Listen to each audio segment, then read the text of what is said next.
인터넷은 이미 우리 사회의 많은 부분을 차지하고 있습니다. 여기서는 수없이 많은 정보들이 오가는데 이 중에는 개인정보도 포함됩니다.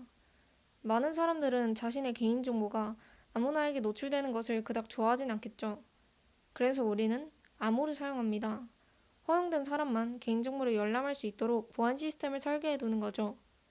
하지만 암호가 너무 단순하면 당연하게도 개인정보가 노출될 위험성이 큽니다. 이를 해결하기 위해 사람들은 유추하기 힘든 점점 복잡한 암호를 고안해내게 됩니다. 덕분에 저희는 예전보다는 훨씬 안전하게 정보들을 주고받을 수 있게 되는 거죠. 그래서 이번 강의에서는 과거부터 현재까지 사용되는 암호의 원리를 다뤄보면서 암호에 좀 더 친숙해지는 시간을 가져볼 거예요. 자, 그러면은 암호란 무엇일까요? 암호는 비밀을 유지하기 위해서 제3자가 알아볼 수 없도록 원문을 변형시킨 것을 말합니다. 이 과정을 암호화라고 해요. 특정한 규칙에 맞게 원문을 재배열하거나 가공해서 암호문을 만드는 거죠.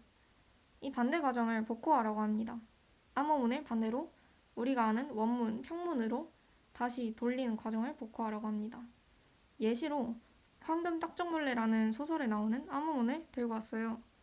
여기 있는데 무슨 말인지 전혀 모르겠죠. 이거를 어떻게 복호화를 하느냐? 빈도 분석을 통해서 해석을 합니다. 빈도 분석이란 특정한 언어에서 가장 많이 나오는 글자를 암호문에서 가장 많이 나오는 글자라고 생각하고 글자들을 추리하는 거예요. 그래서 이걸 토대로 해석을 해볼 건데, 예를 들어 영어에서 가장 많이 나오는 글자가 이예요. 그리고 이 암호문에서 가장 많이 나오는 글자는 8입니다. 여기 나오는 8을 이라고 생각하는 거예요. 이렇게 다음으로 가장 많이 나오는 글자, 그 다음으로 가장 많이 나오는 글자, 이런 식으로 대입해서 추리를 하면은 평문을 구할 수 있게 됩니다. 이렇게 말이죠. 자, 그러면은 여기서 의문점이 하나 드는데, 규칙이 같으면은 해독하는 사람은 그 규칙에 따라서 반대 과정을 수행하면 되니까 암호 해독이 쉽지 않을까? 그럼 암호를 굳이 왜 쓰는 거지? 라는 생각이 드실 수 있어요. 그래서 제가 예시를 가져왔는데, 예를 들어 엄청 큰 소수랑 다른 엄청 큰 소수를 곱해서 엄청 큰 합성수를 제가 만들었어요. 근데 제3자가 봤을 때는 엄청 큰 소수, 엄청 큰 소수를 몰라요. 근데 엄청 큰 합성수는 알고 있는 상태에서 이것만 보고 어떤 두 소수가 곱해졌는지 바로 알 수 있을까요? 모르겠죠? 이거는 특정한 방향으로의 계산은 쉬우나 역으로 계산하는 것은 매우 어려운 수학적인 구조를 띠고 있는데, 이 때문에 대부분의 암호는 복호화하는 과정이 암호화하는 과정보다 훨씬 힘듭니다. 힘들고 오래 걸립니다. 다음으로는 코드인데, 코드는 암호랑 약간 달라요. 대중에게 변환 규칙을 공개해서 어느 누구나 해독할 수 있도록 만들어 놓은 기호나 표시 방법을 얘기해요. 예시로는 모스 코드랑 아스키 코드가 있습니다. 되게 대표적인 예시죠. 인코딩은 우리가 아는 문자나 기호를 코드로 바꾸는 거고, 디코딩은 코드를 다시 우리가 아는 문자나 기호로 바꾸는 과정을 얘기합니다. 그러면 암호랑 코드랑 무슨 차이점이 있느냐? 암호는 보안의 목적으로 사용하고 코드는 컴퓨터의 최적화를 목적으로 사용을 합니다. 당연히 우리가 사용하는 한글이나 영어 A, B, C, D, 그냥 말하면 컴퓨터는 얘를 바로 이해하기가 어려워요. 그래서 이런 문자 같은 경우에는 아스키 코드를 많이 쓰는데, A는 61, B는 62, 이런 식으로 숫자에 대응을 시킵니다. 그래서 컴퓨터가 계산을 조금 더 수월하게 할 수 있도록 저희가 코드를 만든 거예요. 자, 그러면은 사람들이 최초로 사용한 암호는 무엇이었을까요? 기원전 450년에 고대 그리스인들이 스파르타 지역에서 전쟁 시에 비밀 메시지를 전달할 때 사용된 스키텔 암호가 있는데요. 스키텔 암호가 무엇이냐? 송신자, 암호를 보내는 사람과 수신자, 암호를 받는 사람이 똑같은 나무 막대를 가져요. 여기서 중요한 점은 같아야 해요. 왜 같아야 하느냐? 이 암호의 원리를 이해하면은 알 수 있는데, 이제 긴 양피지가 있어요. 이거를 그 막대에 돌돌돌 감습니다. 감은 다음에 가로로 문자를 써요. 이렇게. 문자를 써요. 그 다음에 돌려서 빈 옆에 면에도 이 문자를 씁니다. 그걸 반복해요. 그러면은 모든 면에 글자가 채워지겠죠?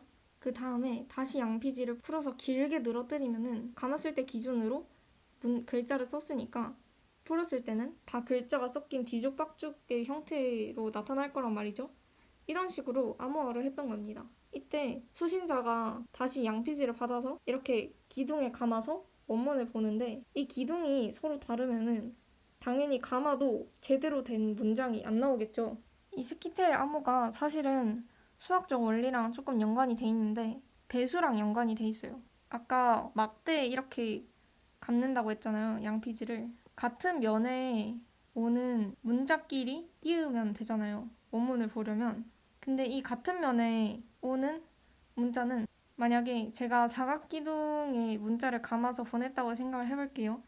그러면은 이렇게 4개씩 끊어서 각 그룹의 첫 번째 있는 4로 나눴을 때 나머지가 1인 글자들을 이렇게 모으면은 제대로 된 문장이 나오겠죠. 그래서 이게 그 기둥의 면이 몇 개 있느냐 그 수로 나눴을 때 나머지가 같은 수끼리 모았을 때 형문이 나오는 거죠. 이런 수학적 원리가 있습니다. 자, 그럼 이제 구글 콜앱에서 파이썬으로 스키테일 암호 원리를 구현해 볼 거예요. 함수를 암호화하는 함수, 그 다음 복호화하는 함수 2개로 나눠서 만들면 되겠죠. 그럼 일단은 첫 번째로 암호화하는 함수를 먼저 만들어 볼게요. 여기서 인자를 뭘로 받을 거냐? 메시지, 그러니까 원문, 그 다음에 사이드, 스키테일 막대기의 변 개수를 의미합니다. 면 개수. 이제 컨테이너를 생성할 거예요. 여기에는 저희가 암호화를 시켜서 만든 암호문을 컨테이너에 담을 겁니다. 아까 수학적 원리를 설명드릴 때 그 변의 수로 나눴을 때 나머지가 같은 수끼리 모은다고 했잖아요. 순서대로. 그래서 컨테이너에 그 나머지가 같은 리스트를 컨테이너 안에 여러 개 만들 겁니다. 그러면 변의 개수만큼 리스트 안에 리스트들이 있겠죠. 그 다음에 이 컨테이너 안에 나머지가 같은 리스트 안에 이제 문자를 넣어줄 거예요. 반복문을 써서 컨테이너에 문자를 하나하나씩 넣어줄 건데 이게 어디에 들어가느냐 아까 나머지가 같다고 했으니까 메시지에 그 인덱스를 변의 개수로 나눈 나머지면은 나머지가 같은 것끼리 글자가 잘 들어가겠죠. 이제 프린트를 해줄 겁니다.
자, 이렇게 오늘 고대 암호, 그중에 최초의 암호인 스키테일 암호를 한번 다뤄봤는데 그럼 다음 시간에는 단일 치환 암호를 소개해드리겠습니다.